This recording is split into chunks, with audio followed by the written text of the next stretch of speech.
Hello and welcome to the EDHRECast, where we're all about Commander, data, and dad jokes. I'm Joey Schultz and I'm joined by my fantastic co-hosts. I don't have a silly intro joke for him. I just want to say, congratulations, Matt. We hit 300 episodes. It's Matt Morgan.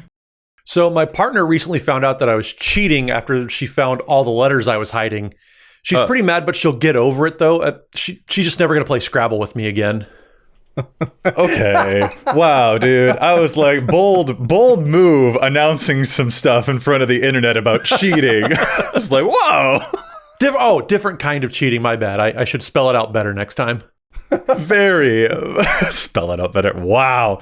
All right. And up next, I'm also going to say just a straight up congratulations on episode 300, dude. It's Dana Roach. Hi, Dana. It is so cold here right now. I actually had to open the fridge to get some warm air. Oh no! I'm so sorry. Standing in front of it, rubbing my hands together as the warm air poured out. You get an ice pack and put in your slippers just to keep your toes warm. Yeah. It also is cold here. I get it. Yeah, it's been pretty wild. Holy. All right. Well, guys, it's episode 300. Matt, what are we talking about on this 300th episode, dude? Well, this week, we're going to take a moment. We're going to do a little Ask Me Anything type of episode. We haven't done a mailbag in quite a while, so we figured this is a good opportunity to field some questions from our listeners, from some friends of ours, and just kind of talk about the format and just where we are. Yeah, absolutely. It's going to be really entertaining, but we've got a couple of shout outs to do before we jump into it. First and foremost, we got to thank Chase, aka Mana Curves, for their terrific work on the post-production of the show. Thank you so much, Chase. We love having you as part of the team. We're also excited to announce that we'll be part of Team Ultimate Guard in 2024. It was a pretty easy decision to make. I have all of my stuff in Ultimate Guard deck boxes anyway, so it's a product that we are big fans of, and we're looking forward to working with them in 2024. I mean, I'm a huge fan of Ultimate Guard stuff. Their deck boxes, their boulders, if you love it. Their katana sleeves, probably the best sleeves around. I don't know about you, Joey, but those boulders are so good. Those katanas are so slick. Yes, absolutely yes. Yeah, and they're smart hives. If you're trying to organize everything, just their storage is just top notch. I just can't say enough about Ultimate Guard, and yeah, we're excited to be part of it. Heck yeah. And also, if you would like to support the show, you can do so by leaving a comment, liking this video on YouTube, subscribing on YouTube, subscribe and leave a review on your local podcast app, or you can go to patreon.com/EDHRECast, where we have patron tiers of all sorts of levels. Whether you want to join our Discord community for as little as $2 a month, there's all that and more over at patreon.com/EDHRECast, including our weekly patron shoutouts. So this week, Tucker Craft, thank you so much. I see you crafted a very solid plan to go to patreon.com/EDHRECast to support us. I would say I'm trying to think of something good for Tucker, but I'm just out of ideas. I would say the Tucker rule is back. We've reinstated the Tucker rule in Commander. That's my silly joke. There it is. I'm stuckered on Tucker, so oh my goodness. Shame on me.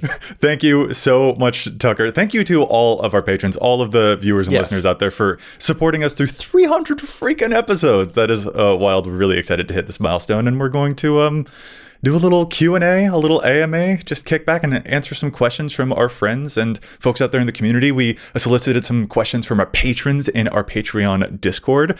Yeah, this will be entertaining. Dana, I guess, where are we starting? What's the first question that we're going to answer here on this 300th episode A.M.A?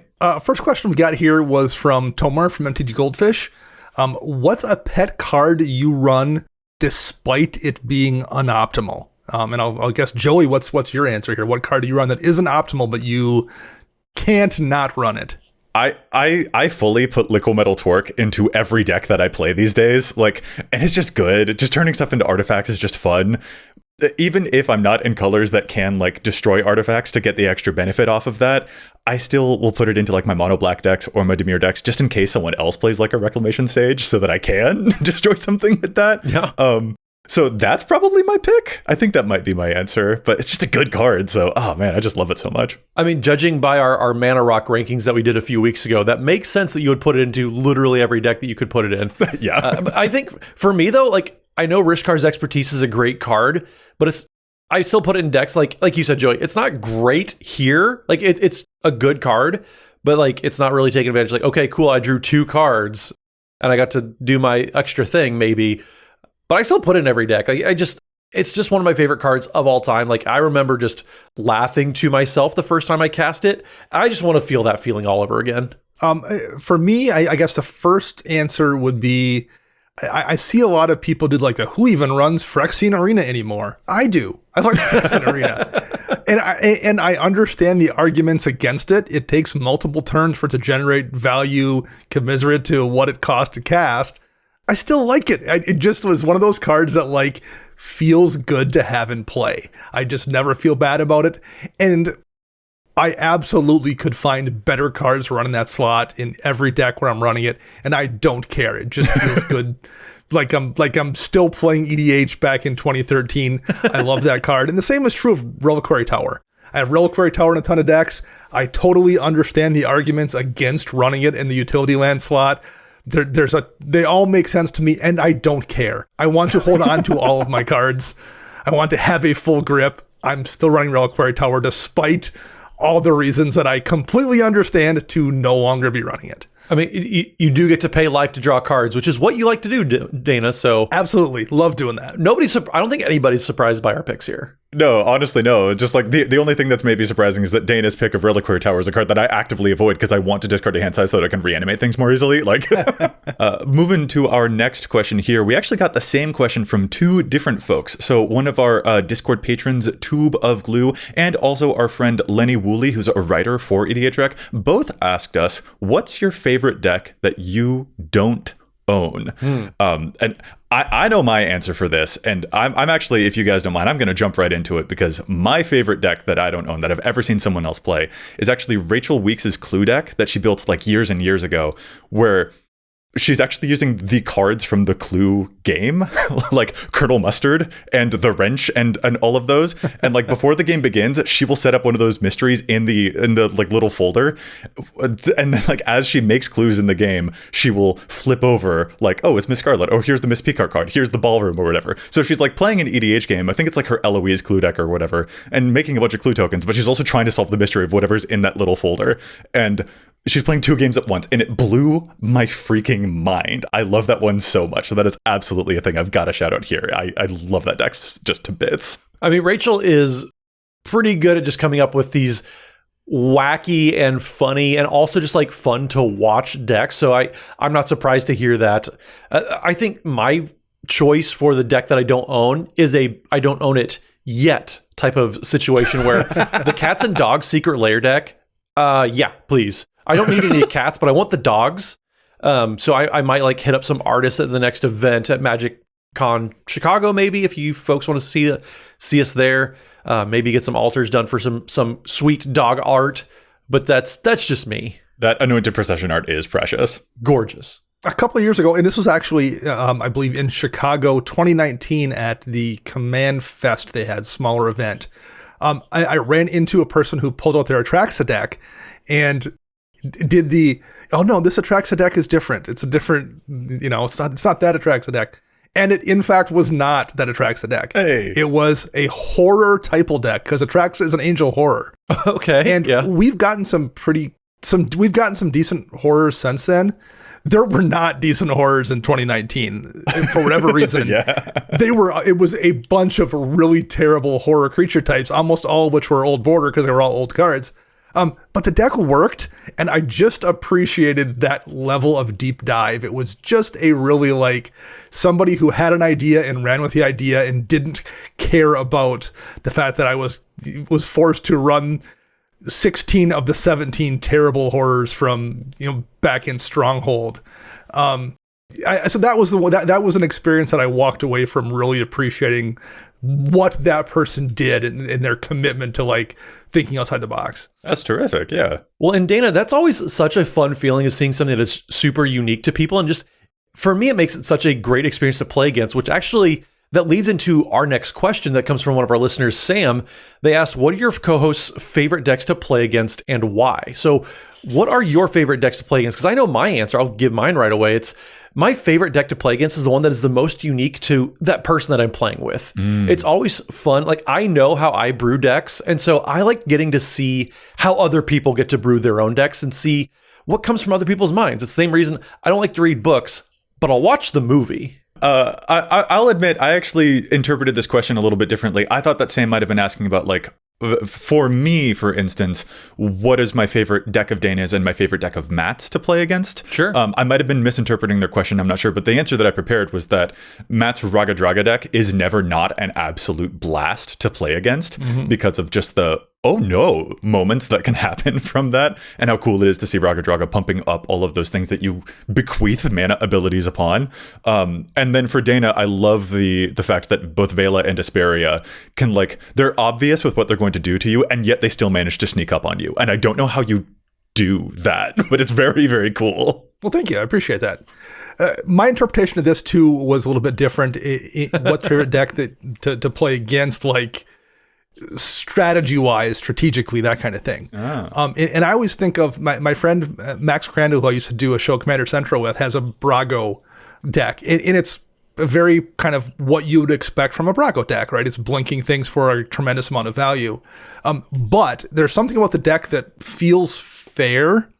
Brago's kind of a busted commander, and it's doing a bunch of busted things, but I can see the inflection points. Brago has to deal combat damage to trigger the thing. So you kind of, for the most part, know, okay, I need to keep Brago from doing this. So if I have a blocker, or I can move this around or keep this from happening, I can see what I have to do. So as long as I can execute, I can compete against it. And if I mess up, everything falls apart. And I like that feeling of playing against a deck where I'm walking on that edge, where I feel like if I do everything at the absolute best that I can do it and execute to the best of my abilities, I can win this game, but it's in my hands to not drop the ball. I like that feeling in a deck. That particular deck makes me feel that way, but any deck where I feel like it's in my hands to keep the thing from winning and put myself in a position to win the game. I like that vibe. Nice. I love that we all had completely different interpretations of this very straightforward question. Right, yeah.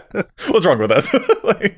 Well, there was kind of a sub-question here, too, from the fellows at One More Mana. They asked, if you had to adopt one of your co-host decks, and that's the only deck you could play for a year, which one would it be and why?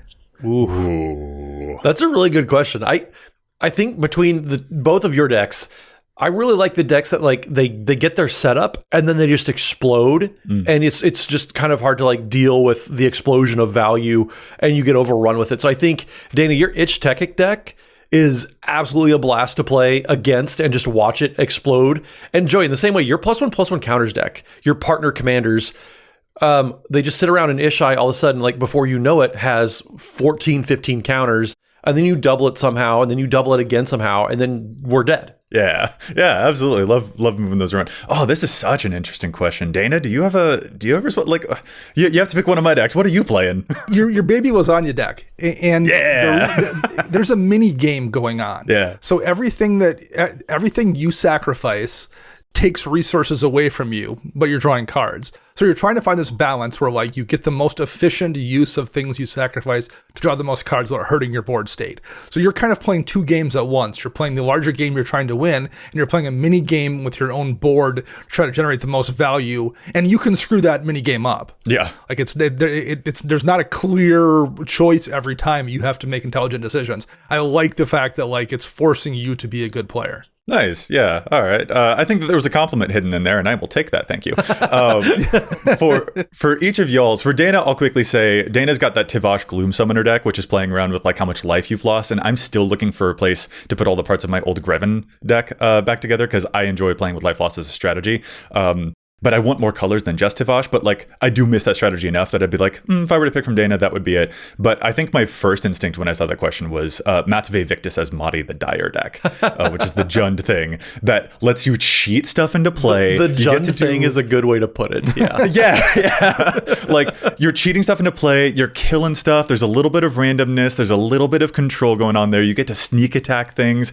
Like, it looks very straightforward, but then it will also just oopsie hasty the entire board out of nowhere. And you know me, I like cheating stuff into play, and you get to sacrifice stuff for value. Like that's got me written all over it. I think that's like a vibe that like I couldn't live without sacrificing things for more than a year. So I've got to say Vivictas. You're sacrificing, you're reanimating. There's a lot of Joey notes in that deck, and I'm glad that you enjoy that. Also, can we really quick, the One More Mana guys said Ken and Derek also left us a bonus question that is thoroughly not Magic related that says, also, if aliens invaded Earth and declared that you had to perform an interpretive dance for the fate of humanity, what song are you picking? And we have to answer this, Bleeding you guys. Love by Leona Lewis. That was fast. I only know the answer so quickly because I have done that. Not for the sake of, like, for the fate of the planet, but if you were at the Galaxy Bowl in Edina, Minnesota back in 2010 or so, you would have seen me doing an interpretive dance to that very song. That's amazing. Matt, though, I think that the obvious answer is clearly Fergalicious. That's just Fergalicious Def. Dana, do you have a pick? For me, it would have been Varro by Sigur Rós in reference to the It's Always Sunny in Philadelphia episode. Mac finds his pride that closes out. There we go. With a 5 to 7 minute interpretive dance in front of a prison. Oh wow! Okay, Dana going for the heartfelt one. Dana over went here. to yeah. Dana went to a very different direction than we did. Yeah, honestly. By the way, thank you to said Ken and Derek for such an amazing question. We love you guys. Yes. Yes. Well, so the next question, let's keep plugging along here. Chase, one of our editors, are very lovely people. Asked us the question, what is a legendary creature that made you fall in love with the format? And I think we've talked about this before, but it would be nice to hear this all over again. What about you guys? For me, Glissa the Trader. It's a great creature. It's great art. It has a great ability. It's a great chunk of lore and story. Glissa being like the hero of one block, and the tragedy of her as a character being turned into a Phyrexian, and no one knows it was against her will and happened, not intentionally, and everyone thinks, hence the traitor portion. My favorite little bit of Magic storyline, I think, ever, in addition to being a fantastic card and a great deck, and it was just everything at once in one little rectangle of cardboard. Nice. That's a really cool answer. Also, Golgari, hey, what's up? There we go.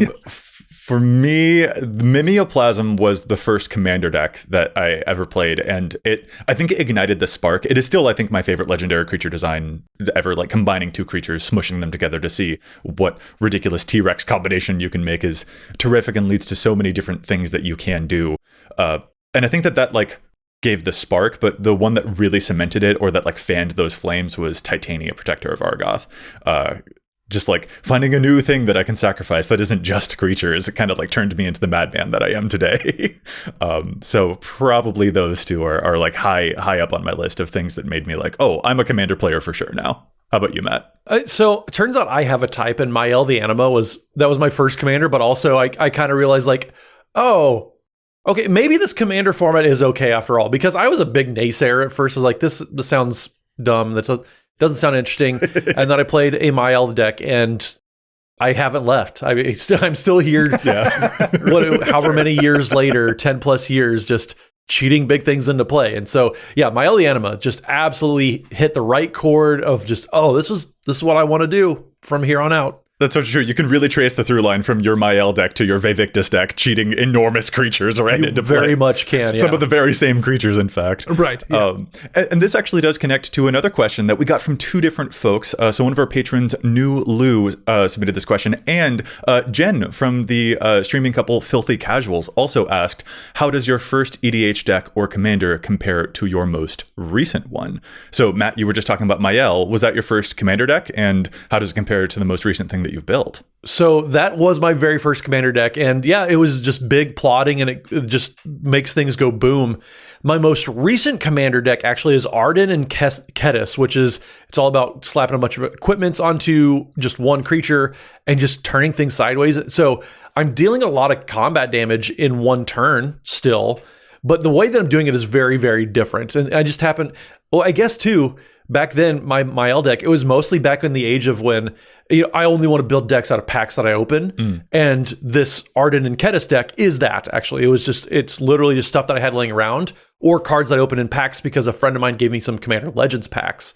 So that's how that entire deck has come to be. And so it's there's a little bit of overlap there, but the speed is very much different, though. I think that's going to be the biggest difference. I still brew the same way I did when I first put my first deck together, very like slowly and purposefully, and doing, deep searches for like a really specific combination of words on a card that will do this thing I wanted to do for this one particular deck.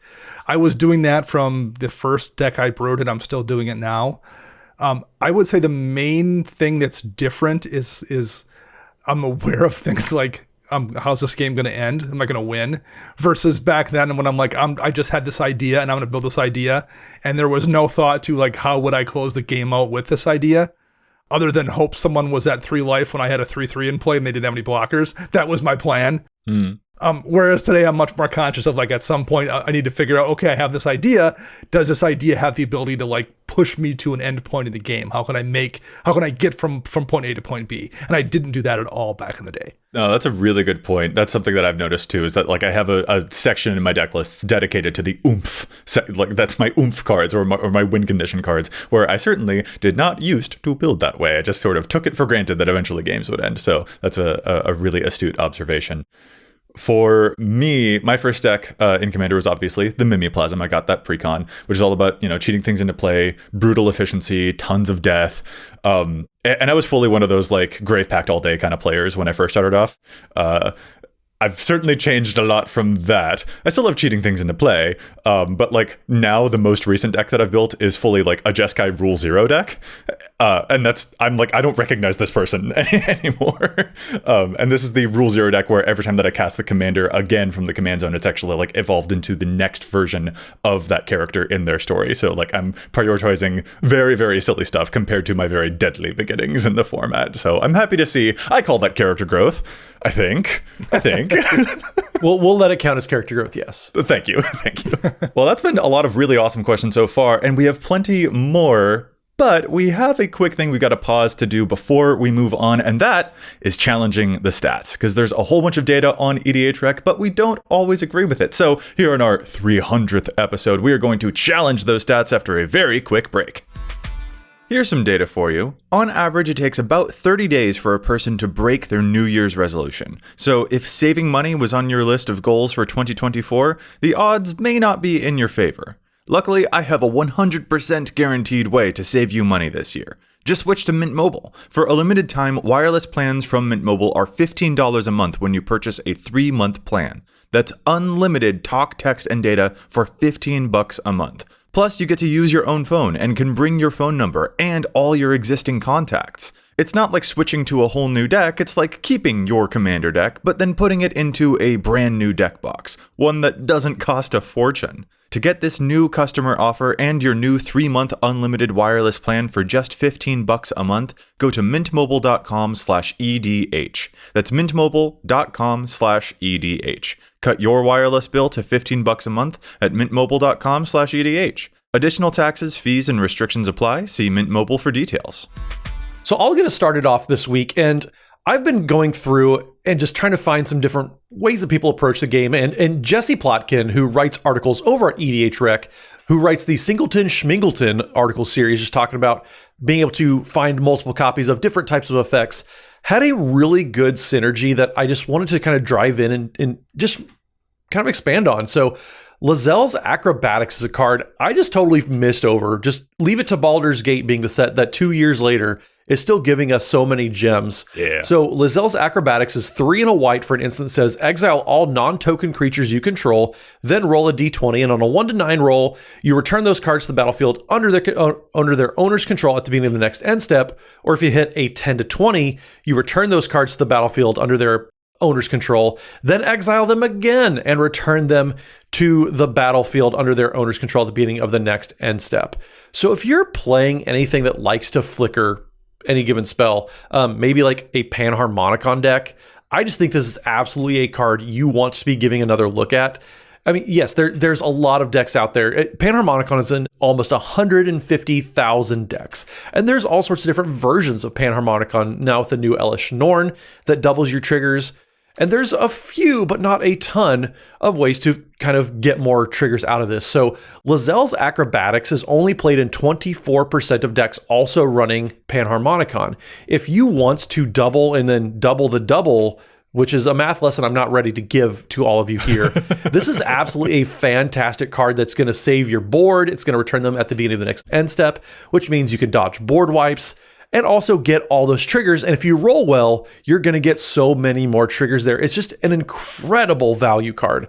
Absolutely worth running. And like I said, Baldur's Gate, I forgot this card existed. And this is a great reminder that Baldur's Gate is going to still give us cards probably for the next 5 years, I would wager.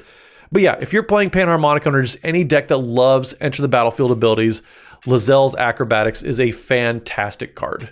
And you say if you roll well, but like, isn't it even slightly more than half the time that's what you're going to get, just like with the math on it? Like, yeah, you don't even need to roll well. It's just like, yeah, good odds. Very good odds. Yeah, and there's other cards similar to this. Semester's End. It has the same mana cost that brings them in with +1/+1 counters or loyalty counters. There's a whole slew of cards like this, but Lae'zel's Acrobatics, if you just really want to go hard with ETB triggers, I don't think there's many cards that are going to be better than that. Yeah, the times that you get that double blink benefit, it's just going to be, that is so much value. It'll be very difficult for your opponents to catch up. And if you're doing it like to save from a board wipe, Matt, I love this. I absolutely love this. What a cool card.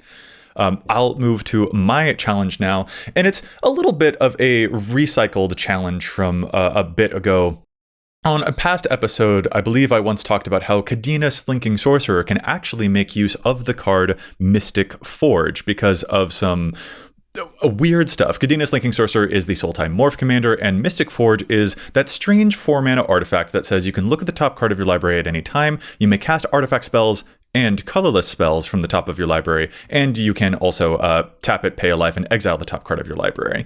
The reason that this is relevant for Kadena is because you can actually cast morph spells this way, which seems counterintuitive, but according to the rulings on Mystic Forge's Scryfall page, if the top card of your library has a morph ability, you can cast it face down from the top of your library, even if it's not normally a colorless card. So that's awesome, and the reason that I want to recycle it here, I mean, yeah, it's relevant that it's only showing up currently in 26% of the 4,600 decks for Kadena currently, but also in the Murders at Karlov Manor, not Markov Manor. We've just gotten some. I'm gonna have to correct myself every single time with that said. We've also just gotten the set mechanic Disguise, where you can once again cast cards face down for 3 mana as a 2/2 colorless creature, and it happens to have Ward 2, because of course it does. Everything needs to have Ward 2 these days. But if this is another way to create colorless things, then Mystic Forge will help you cast those Disguise cards too, I assume. There's no reason to assume that it would work any differently than the current way that Morph works. So yeah, look at Mystic Forge if you're going to end up playing any of those Disguise or Morph synergies, because this is a really cool way to get those creatures off the top of your deck and right into play where you want them. So give Mystic Forge a look. Tube of Glue gave us a question we read a few minutes ago, but they are also the suggester of this week's listener challenge stats. And Tube of Glue writes, time for everyone's favorite pastime, non-bow challenges. Ooh. And this time I'm going to keep it short. Shrine is not a creature type. It's an enchantment type. And therefore 78% of eligible Goshen Tie of Life Origins decks should be reconsidering the Roaming Throde they include in their deck, because it can't choose Shrine or can't choose your commanders as a creature type at all. There's maybe some decks out there that have enough other things you could choose that could justify it, but I would wager of that 78% running it, 90% of those are running it because they think they can say Shrine, and you in fact can't in that deck. So great non-bow, great flying Tube of Glue. Good question earlier. Thank you very much for supporting the show and being a great listener. Yeah, short, sweet, to the point. We love non-bow challenges here, and that's a very tricky one. Shrine being an enchantment subtype rather than a creature type. Yeah, it's hard to catch, but that is definitely relevant. So keep your eye out for any of those cards that you'd want to put into your Shrine deck to float your creatures, because there are enchantment creatures, but the Shrine is part of the enchantment part, not part of the creature part, which is weird. This game is weird. This game has weird rules, you guys. Yeah, that one's very unintuitive. I would have made that mistake myself. Yeah, absolutely. Okay, we will get back into our main topic here. I believe our next question comes to us from user Lightfoot, one of our patrons here. And this is actually a really fitting question to have right after Challenge the Stats, because They're asking, is there a particular challenge the stats or challenge the stats segue that you're especially proud of? Matt, I know that you and I are on the same wavelength with regards to this question. I don't have one. Yeah, I have some that I'm proud of, but my favorite all-time segue I think is actually Dana's, where he started talking about the person who invented the Segway scooter, and I had no idea what he was talking about until it finally clicked, and I remember laughing so hard. It was just absolutely out of left field. It was one of the true, probably the reason it was such a joy to do last year, as far as stealing the segues. But yeah, that's still my favorite. Big same. Absolutely big same. He was just like, do you know who Dean Kamen is? And I'm just like, Dana, we're doing an EDH podcast episode. What are you talking about? And then it just clunked into place. And it was like, no, my life is flashing before my eyes. Well, thank you both very much for that. I appreciate that. In terms of the actual specifics of a challenge, the stats thing, not just the segues, I do like sort of like we just saw with Tube of Glue. I like those non-bow sort of identifiers. So one that I definitely come back to a lot are those kind of unintuitive things of, for instance, one that I really enjoyed was in coin flip decks, like a Zndrsplt and Okaun deck. There are cards like the card Mana Clash, which are worded slightly differently. They don't care about winning coin flips. They care about whether the result of the coin flip is heads or tails, and that does not count as winning a coin flip. And those are, again, small, weird things that can trip you up a whole lot, but there are those types of cards that at first seem like they are assert for that deck, but actually super aren't. So that's one that I really enjoy pointing out, is that hey, this will definitely, this unfortunately doesn't work in your deck, even though it totally feels like it should. It's worded very slightly differently, and that can help people avoid any oops or gotcha moments in a game, any feel bad moments like that. So those are some of my favorite challenges for sure. Those are the ones that I like most when we do them. Yeah, stuff like the one from Tube of Glue today about the non-bow, that there was, I think the first one I remember that jumped out at me was, I think Matt did propaganda in Super Friends decks really early on. Yeah. This propaganda doesn't prevent you from attacking planeswalkers. And that was, again, one of those ones where not only is it a good challenge, it was useful because I don't know if I'd ever made that connection prior to that. So it was a good challenge because it taught me something too. And I like those ones where it's you catch a real interesting interaction that even is useful for us. Yeah, well, thank you. Yeah, the non-bows are just always the ones we mention them when we do that because we like them so much, and it's easy to find a pet card that I think this card could see more play. The whole format is full of cards that could see more play, but it's always fun to see, especially when something that just actively does not work or does something you don't want it to do. That's when we really just enjoy hearing that because it just requires that next step of thinking. We hope that we're sparking that on our listeners as well. Okay, so now moving into another question. This one comes to us from our friend Olivia Gobert Hicks, who's on the rules committee, who's asking us something a little punchier here, guys. How does data get skewed by precons, and how can people avoid that issue? I feel like I can already hear Matt's brain firing with an answer he's eager to get to, so Matt, will let you answer first. So I do like this question, and it's something that sometimes people are like, well, you're pretending that the data is perfect. No. Never once in the history of EDHREC have we ever said this is perfect information, perfect data. Joe, you like to say this is not prescriptive. Mm-hmm. That's a great way to put it. And so I personally, and you guys I know like these tools too, but for me personally, there's two different tools that we like to use on the website. One is advanced filters, the best part of the website far and away, but also there's a precon upgrade tool in there as well. So if you can plug in any of the given precon commanders, it's going to show you what people are cutting, what people are adding into those decks, and it makes it a lot easier to navigate. So when you combine those two, I like to take the cards that people are cutting the most and then going to that commander's page using the advanced filter to exclude the cards you want to cut. Yep. A lot of people kind of think that advanced filters, you want to look at cards that or decks that are playing any given card. Well, you can also do it the other way around. You can only look at decks that are not playing any given card. I think that is a fantastic way to cut out a lot of the noise that might be interfering with pre-constructed deck commanders. Same way we talk with CEDH. If you want to look at a commander that maybe has a CEDH reputation, use advanced filters and exclude out the decks that are playing Mox Diamond. It's an absolutely fantastic tool to help get more specific data to what you want to be looking for. Yeah, couldn't have said it better myself. To go back to the precon thing really briefly, we actually had a name for that, the precon effect, particularly years ago, because data would get so skewed by a precon. People would just enter their entire list, and it would look like, the 100 cards from the precon were the optimal, or the ones people were playing the most because they were just the defaults that they were entering. But that was back in a time when we'd get 4 or 5 commander decks a year, and that was it. So like people would just enter their decks. I think today we live in a world where when we get 50 commander decks a year, I think number one, you just see way less of that because everyone isn't buying the same 4 decks. There's too many decks for people to buy. And I think therefore they're not entering this. Everyone's not putting the same version of that Jaleva deck out there because that everyone bought it once upon a time because there was only a couple of commander decks coming out. I think the data is less skewed from precons today than it was 7 years ago. I think the biggest success that I've had with pre-constructed deck commanders is either use advanced filters and include a shock land, just one, in that commander's colors. Yeah. Because that's a good way to signify if a person who uploaded the deck has gone through and they really just created the mana base from scratch, or exclude one of the random lands that they put in there. One of those common lands that entered the battlefield. Tapped, maybe it's like an Urborg Volcano or something like that. Exclude that out of the deck list that you're going to look at. That instantly gets you 100% better results when you're looking at the advanced filters.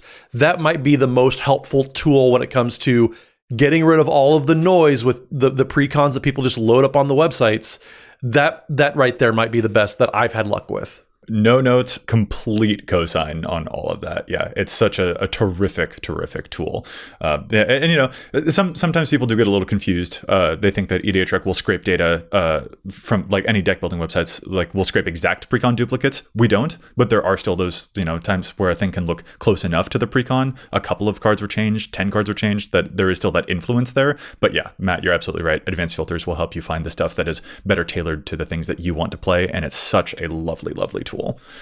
And that question from Olivia actually also kind of gets us into another question from Rachel Weeks of Command Zone fame, asking us yet another kind of punchy one here, you guys. How has EDHREC changed the landscape of Commander? Kind of a big one there. Is there? That is a huge question. Yeah. Do you want to take the first crack at it? I'll let Dana take the first one so that I can gather all my thoughts together. Okay. So at a high level, let me throw a little bit of background information or explanation out there and say math changes everything. Whether it's like the game of baseball in the last 10, 15 years has changed significantly because of things like launch angle, where like they've broken down the math behind the way you swing, and statistically speaking, swinging at this angle, making the ball leave the bat at this angle results in more home runs, results in more safe hits, whatever. The NBA and the discovery of like the statistics behind 3-pointers versus shooting a long 2-pointer, whatever. Right. Whenever you throw math into the equation, it changes or gives you better understanding of how things work, and that applies to everything from gaming to sports to sales to politics to whatever. It shouldn't be a surprise that someone did the same thing here with Magic and Commander is a perfect way to do that. So it was going to happen. It happens in everything. So when people say, EDHREC has done this or that to Commander, it was going to happen. The math is, you're not going to keep the math from getting out, the statistics from getting out. So yeah, it happened, and it changed Commander in the same way that the launch angle changed baseball. People figured out how to better optimize their decks. Some folks that led to the birth of CDH in some aspects, and it led to some people like being more conscious and toning their decks down and not following that to the natural endpoint. But yeah, very much decks are definitely much more efficient and faster than they were 10 years ago, in large part because of things like EDHREC. Well, and Dana, you put it really well, and I have to agree. If EDHREC didn't come around, there's a lot of smart people that play this game, and one of those smart people would have put the pieces together to do effectively what EDHREC is doing. And so it just happens to be in this current form, and we just happen to be getting to represent it effectively. As far as what EDHREC, though, has done to the landscape of Commander, I think the exchange of information has just accelerated so stinking fast. Like, people are able to solve things so much quicker. And that doesn't apply just to Commander. I think that applies to every Magic format. People are able to, I mean, we had cards that were printed in the Lost Caverns of Ixalan. They were banned, 2 weeks after they were printed, because people solved those formats so quickly. And EDHREC is the tool that helps transmit all that information from player to player. But I think that's the biggest thing, is EDHREC just made all of the information so much easier to parse instead of just looking at individual deck lists. So you're able to see a format's worth of information. Now, we had to sort it out for players to get it digestible a little bit. But as far as just the speed of information, that's the culture we're living in as well. Everybody's living in this instant gratification type of mode. And I think EDHREC is just kind of the representation of that instant gratification culture in the Magic the Gathering Commander specific space. When World of Warcraft was released 19 years ago, it took, I think it was 150 some days for the first raid to be completely cleared. When WoW Classic was released a few years ago, which was functionally that original game, it happened in measurable by hours. Yeah. So like within 3 or 4 days, that first raid was cleared, because the information was available to people. People were aware of the math. They were aware of how the fights work. That data was something that like someone at some point in time was going to take and break down, and that happens in everything. Yeah, ease of information is always just going to be such a positive for me. I fundamentally don't miss the days of riffling through 800 boxes of game stores to try and find something that I might maybe play in a deck. Yeah. I don't miss the days of posting a deck list online and then a whole bunch of people online telling me that I'm an idiot for missing these really key, obvious key cards or stuff like that. And I'm actually just going to pull a quote from Josh Lee Kwai here. I think summed it up really, really well. We're in the information age. If you're going to complain about information being available to people, hey, good luck to you, but I'm sorry, you belong in a different century. Yeah. And I just think that's really well said. Really well said, man. Well, and even then, like, yes, EDHREC is kind of we can live with the fact that like we take the brunt of that, we're speeding up information. But Scryfall is an absolutely fantastic tool too, and oh yeah, I mean, Wizards of the Coast runs off of Scryfall these days. Yeah. Like, the fact that Gatherer doesn't really work all that well, Scryfall is such an incredible tool too. So like, I think the people behind Scryfall would have come up with something similar. I mean, there's a reason we get to work with the folks over at Architect, because they have great minds about the game too. So that at Moxfield too, like, there's so many great minds about this game. Mm-hmm. Surely something was going to come along sooner or later. Yeah. And it's also like, tools are definitely in how you use them, because like advanced filters and those theme filters will help you dissect things to find something that is more useful to you. Dana is famous for using EDHREC specifically to avoid what other people are doing. And that's another terrific way to use that. Or EDHREC is like unparalleled in its ability to help you browse through individual deck lists, because it's got a whole bunch of them logged there. And also when new cards come out, one of the ways that we tend to measure the success of those products is by their impact of their newest cards. And EDHREC can help serve as one of those weather vanes. And I find that really helpful, that it can sometimes signal in on things like card impact or format health, and it's really fun. It's really neat. I know that a lot of people out there, if they are in a critical mood, they'll be like, "Oh, EDHREC homogenizes things." But I'm just going to submit that if Tom Bombadil is printed, people are still going to build it as a Saga commander, regardless of whether EDHREC exists or not. Yeah. Call is coming from inside the Bombadil. Like, that's kind of where I did not need to use EDHREC to find more cards for my Tom Bombadil list. That was purely from Scryfall.com, search Saga. That was all it took. And also, it's called EDH recommendations, not EDH we're forcing you to play these cards. Like, that's the other thing for me. Like, well, how about let's get into a question about cards that we have to force Dana to play. So April Mary Thief has a question, and it just says, "What is your favorite basic land art? Does it vary by the deck they're used in, or do you have a favorite for all decks?" Dana, what a great question for you. Yeah, who doesn't run basics ever? Stomping Ground, that's his favorite basic art. Yeah, that's I do run basics in my decks, just not probably enough. I do tend to, so I run matched basics in my decks, and I tend to try to match something thematic from the deck, although not always. I think my favorite, I like old frame basics from back in the day, old border stuff. I think Odyssey has some tremendous basics, particularly the forests. So my first deck, my Glissa deck, is still running old foil basic Odyssey lands. I just love the way those look. But I try to also match them up thematically if I can. So let my EDHRECast deck that's making golems, I'm running the basic lands from the recent, was it March of the Machines. March of the Machines that had the lands with the golem or the robot kind of looking creatures in the art. Yeah. Might have been Brothers War, I forget whichever one it was.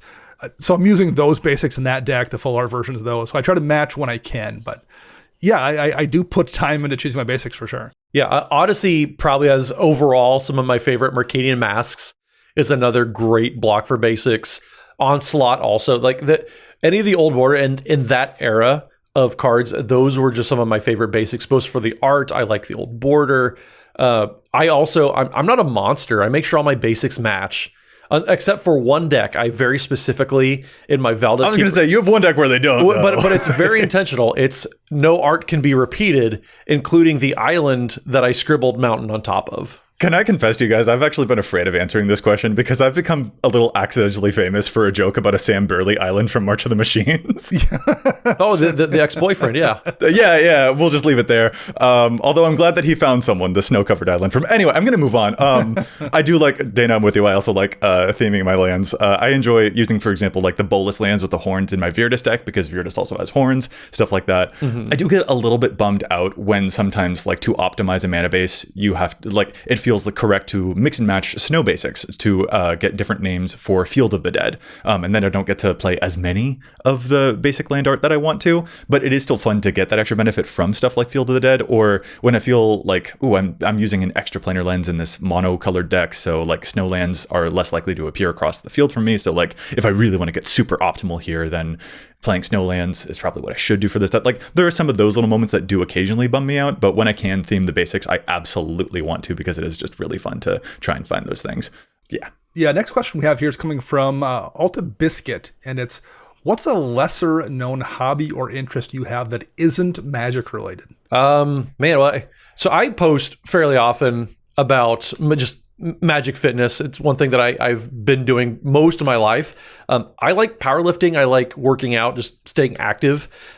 Social sports leagues, I can't say casual because like we do get worked up every now and then. But it is fun just to like go play like sand volleyball. I do it when the weather's nice and not negative 30 degrees. But indoor soccer is another fun winter sport for me. But also I do have other nerdy hobbies. Like I play a lot of video games. I like League of Legends. I think I'm at like 160 hours in Starfield. I very much enjoy Starfield. So I still play video games. I still get nerdy, but I like being active. I like going out and doing things too, which is, I wish I could hike more, but I'm in Kansas now, so. Honestly, I love this question because it's nice to remember that there's so much more to the world outside of the silly card game that we play and talk about every week. Oh yeah, absolutely. I've also gotten pretty big into fitness over the past 2 years, and it's been a wonder, a big life-changing thing for me there. But like, genuinely, if I'm going to take this moment to like rhapsodize about a thing that I really enjoy, I got to shout out the Magnus Archives, which is like my favorite podcast to ever exist in the ever. It's my favorite media, period. It is a horror podcast by Rusty Quill. It is a clean, exact 200 episodes, about 20 minutes per episode. It is a horror drama show, but I've listened through it like 6 times because it's so thrilling and it tells us long, sprawling, epic tale. Genuinely, it did everything that Game of Thrones should have done. Like the show's so cool. I would host a full other podcast just talking about how much I love this podcast. Like that, I'm fully obsessed with the Magnus Archives. Like, so seriously, give it a look. I've gotten so many of my friends to listen to this, and they're all like, "Yeah, this is really good." Because I'm absolutely obsessed. But at the risk of starting an extra podcast, I'm just going to let Dana answer this question now. I'm a pretty big music nerd. I particularly collect vinyl. So like, when the weather's nice, especially, a lot of times on a Saturday morning, I'll get on my bike and hit whatever like garage sale, estate sales I see that I think are going to have albums and dig through. And I'm looking for certain specific things. That's so cool. So I've got a pretty decent vinyl collection that I actually work towards, like finding things. It's not just about buying the thing. It's about like discovering it and finding some hidden gem somewhere. Yeah. So that's something that's a big hobby of mine. I read a lot too. I'm a big reader. A lot of like fantasy, sci-fi stuff. I'm doing a reread of Steven Erickson's Malazan Book of the Fallen right now, which is like 10 volumes. And then there's, another probably 10-ish supplementary books. That's probably, I would say, easily the best fantasy series I've ever read. So I usually try to read a couple hundred pages of something per day. Nice. Couple hundred pages. That's more than I read. I'm a pretty fast reader, so yeah, I usually can read that in an hour-ish. Like I said earlier, I will watch the movie. I feel like we just got the Demir experience and the Selesnya experience, the Naya gruel over there. That was couldn't have better summed up. It's not gruel. I'm not lighting the book on fire. Yeah. Fair. That's so good. All right, guys. This next one is also a bit of a heavy hitter, but I think it's a really introspective question. It comes to us from our friend Donnie, also of the streaming couple Filthy Casuals. And Donnie asked, "How do y'all cope with the downside of content creation? I can only imagine the negativity." I mean, for me, the big thing is just remembering who we do it for. We're not trying to please the haters. We're trying to please our fans. And so keeping that in perspective and doing things, for me, it's make the content you want to see and make it entertaining for me, informative, give listeners something to take away. And that's just my advice to anyone who wants to get into content creation. Make the content you want to see, that you don't see it out there. What would I like people to do? Well, go out and make it. And you can do it yourself. And yeah, like there's a lot of negativity. But just focus on the folks that you are trying to please and kind of hone your content around that. And I think that's what's made us successful here, relatively, I guess. But yeah, yes, it is. Sometimes it's hard and sometimes it's discouraging, but also there's a lot of really great moments around it too. And so just remembering like those great moments is kind of what we do it for. I have probably struggled with this, I think, more than you two. Just in that my instinctive reaction is to snap back or lash back at somebody in a way that I think you guys are much better at not doing. I've gotten better at that, I think, but like that's something that I've had to work at being better about doing because that's not my natural inclination. I think part of that is probably because I've been on the internet longer than you two.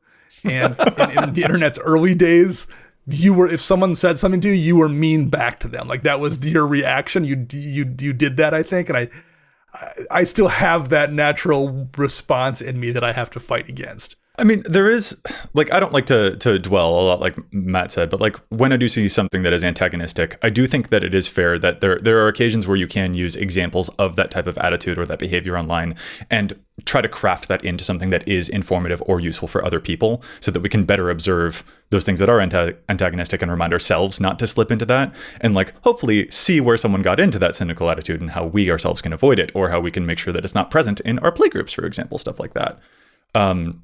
For me specifically for this question, coping with the downside of content creation. I mean, I'm an openly gay dude on a Magic Nerd podcast, right?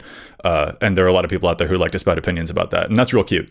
But honestly, can I like full honesty with you guys? Like the people who are hurling slurs at us for like featuring or supporting like Black people and queer people and women. Honestly, like I know exactly what box to put that into. Like it's really easy to like delete that trash file in my head. The stuff that is harder for me is like. The stuff that I can't sort so easily is when people truly just refuse to engage with the actual thing that you said and they think that you said something else. And I'm just like, what do I do with you? In my head, I don't know where to put you. Like that's actually like a thing that sticks with me a little bit harder sometimes. So I don't know, kind of a weird example there. The comments where you say you like pancakes and they ask what you have against waffles. Yeah, right. Like that That type of comment. Yeah. Literally that. Like when I told a joke about Draneth Magistrate and then a couple of people were like, why do you want this banned? Haven't Commander players ever heard of removal spells? And it's just like, that's not what I said. I did not say those words. I said nothing about waffles. Like, yeah, exactly that, Matt.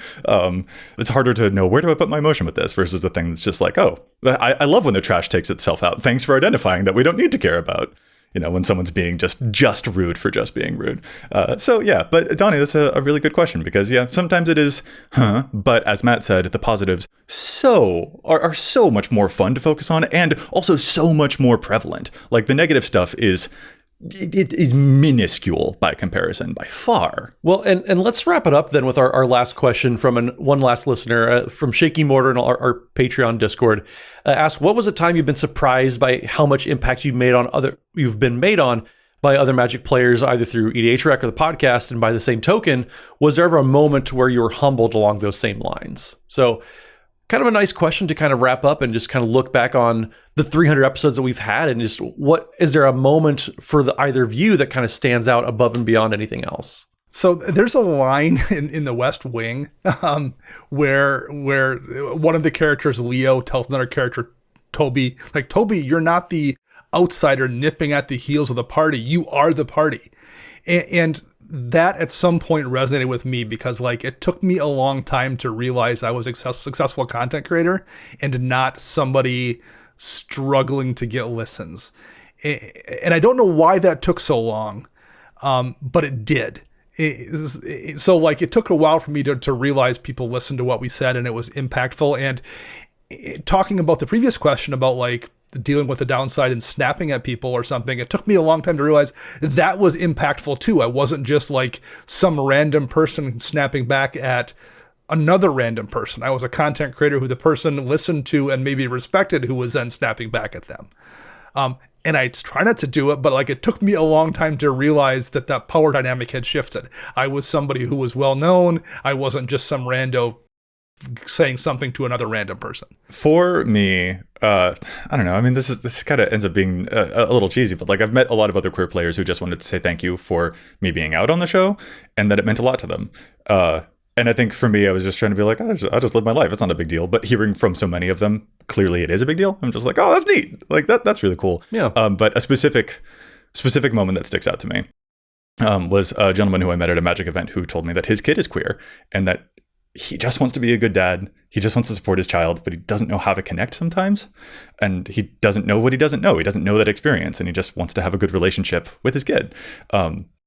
But since he and his kid play EDH, me being out on the show and that being a thing that they both listened to, that like kind of reinforced a cool bond between the two of them, and that it was a really big deal to both of them. And that just blew my mind. Like that was a really cool moment that I'm trying not to sound emotional about, but it is like really freaking cool. And I'm like, yeah, dang, man. So like that really sticks with me. That was a moment where it was just like, oh, impact, and so I'm trying to be silly about it to avoid like looking at it directly, because it's like looking at the sun. But like, yeah, that was a really, really cool thing to hear. So hope you and your kid are doing well, man. It was a great time to meet you. Yeah, I remember there was a moment when we were in Vegas and we were kind of chatting. It was after our meet and greet, and a listener came up who I won't name them, but shortly after we did their patron shout out, because they were our patron shout out of the week, we did our usual botchery of their name, and they came up and said one of their parents had passed away shortly before the episode aired. And so right after it aired, that was one of the first things that happened. And so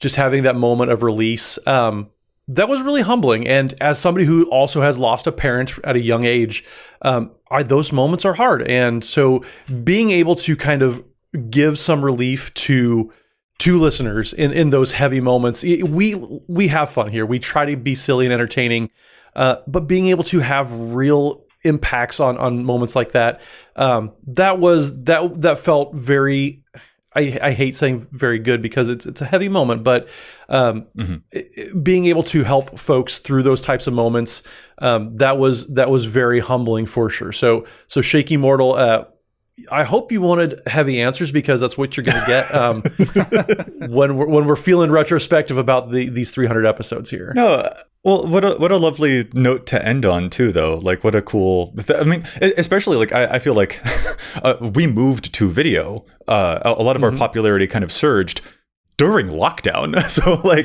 another moment that kind of stands out was when like the world finally eased back open and we could all go to events again. We could go to a Magic Fest, a Command Fest, a MagicCon or whatever. And like we could meet with people who were just like, hey, it's you guys. And it was like that was a completely a gear shift from the way that I'd previously engaged with MagicCons. And so that too is just like, whoa.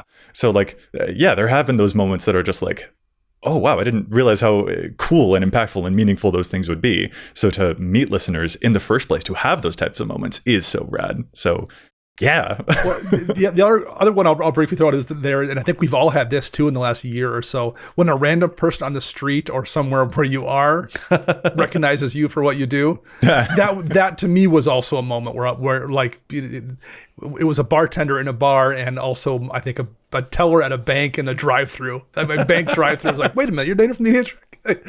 Are Matt and Joey here somewhere? I'm like, no. We live in different states, man. Sorry. Yeah.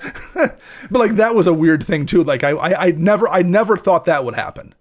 I mean, I'll say I got recognized twice at the Seattle Art Museum while I was on a date, and that felt really cool. Honestly, date night, Yeah. I was just like, you know what? Maybe I'm doing something right. Like that was kind of neat. I think that's like, yeah, that was fun. I'm gonna feel my zhuzh in that moment, but for the most part, I don't want to sound too full of it because I mean, genuinely, I've gone to Magic Cons where we super don't. Like, it's just like I don't know, we're just nerdy dudes walking around. Like, end of the day, that is still ultimately where we're at. We still ultimately are very much there. Yes, we put our deck box together, top and bottom, just like you.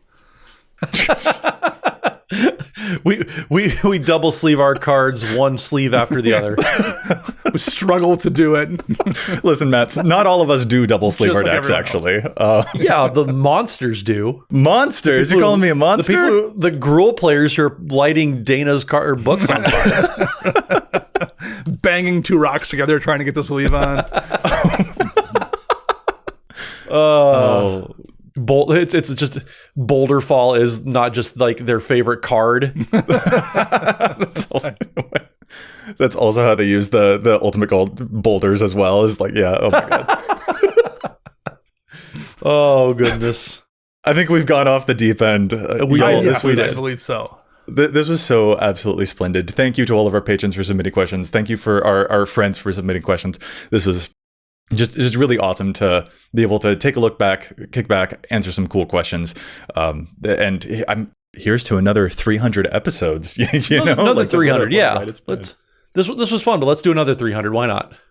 Exactly. And there are plenty of questions that we didn't have time to get to, but thank you all for supporting us through all of these magnificent episodes. And fellas, if our listeners have any questions for you that we didn't get to on the show, where can they find you to pick your brain? Matt? Well, you can find me on pretty much any social media platform at Mathimus55. That's MATHIMUS55. And if you'd like to send us a question, maybe we'll do another mailbag here. Send us an email at EDHRECast@gmail.com as well. And Dana? And you can find me online at Dana Roach. I'm writing articles for EDHREC and Commander's Herald. And you can find all of us together at patreon.com/EDHRECast. And I'm Joey Schultz. You can find me at Joseph M. Schultz online, most likely being a fool on Instagram. And of course, you can find the cast at EDHRECast everywhere online. And we've got to shout out once again at Chase for their fantastic work in the post-production of the show. You can find them online at Mana Curves. Listeners, we'll be back at you next week with more data and insights. But until then, remember, EDHREC your deck before you wreck your deck.